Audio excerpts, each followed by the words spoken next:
Okay, I'm gonna say first off, I am not an electrician. I'm a get it done and get it done safely kind of guy. So, um, generously, a woman donated me these two Mighty Max 75 amp hour batteries. They're brand new, they were sealed in the box. Um, that is a blessing. I have them hooked up to a 1000 watt inverter. Um, and then around my toolbox, I have different things I could run off of. I could hook solar up right here and charge them via solar. I've also got a couple of solar panels on top of the toolbox. Um, I got my lights hooked up um, to them so I don't drain my truck battery, but I also have them hooked up to my truck battery. So when I start my truck, after I start it and the alternator does its initial push of voltage, I can come back here and I can turn this switch, and this DC to DC inverter will keep it'll keep my batteries charged while my truck's running. I also have a reverse outlet so I can have a trickle charger going and whatnot. I also have a 110 outlet right here that's the plugs right here, and I can connect it to my inverter and then close my toolbox and run, maybe while it's raining or something, run off my inverter. Um, I got these 12 volt outlets right here. Go to the other side.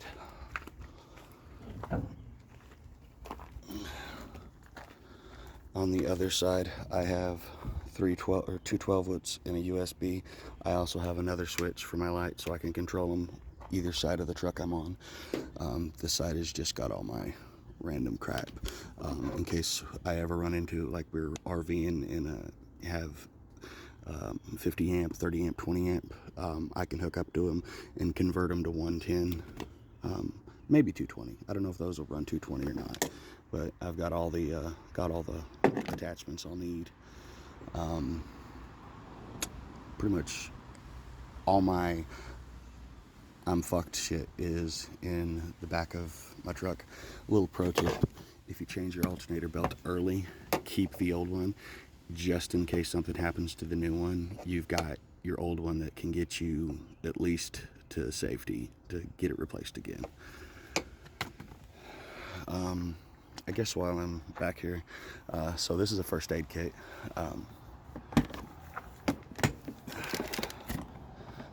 Got my ouch pouches in here and a fire extinguisher, and that one has fire blankets in it. I got this net going on the back, so if I do hook, well, I know they can be in the trailer, but if I have my dogs hooked up in the back of the truck, they can't squeeze out anything and go get themselves into trouble.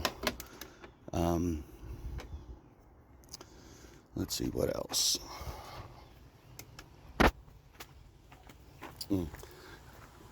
Rooftop tents, I always recommending, even though they clamp down, shit happens, bungee your lid down.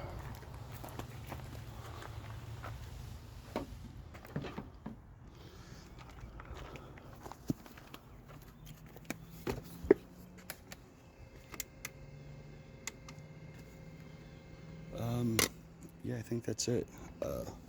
I also, I don't need it, but I've got a charger, trickle charger hooked up to the front of my truck, like diesels do. And so whenever I get home, I just plug it up and it keeps my battery topped off.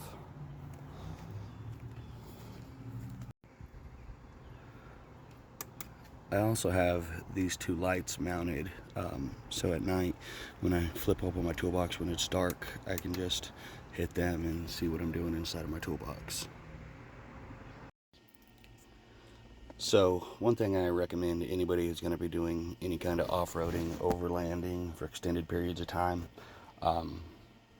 you can get an FCC radio license. It's called a GMRS radio license, and hook up to your local repeaters and whatnot. And when you're off landing and over landing, doing your thing, these radios will go longer distances than your average just Walmart walkie-talkie, especially if you program them right and you get good antennas. So this is my truck setup. I just got a mildly, it's under $100. You can get this Baofeng, and you can hook them up to your local repeaters. I've got this one. This is a mobile. I could take it off and take it with me, but I've got it hooked up to an outside on top of my truck antenna. But it's also a ham radio, and it can go extreme long distances if need be. And then I have this one right here. This is a GMRS only radio, and I got it set up to pretty much all of the ones in the middle of my state's region. So no matter where I go, if I'm with anybody and they're going one way and I'm going another, we can always stay in contact until we get back to camp.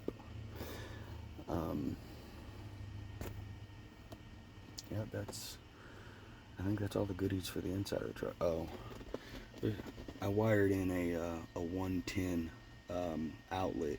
You can't really see it over here, but into my passenger's dash. So if my passenger wants to like hook up a laptop or whatever while we're traveling, they can run under 400 watt appliances.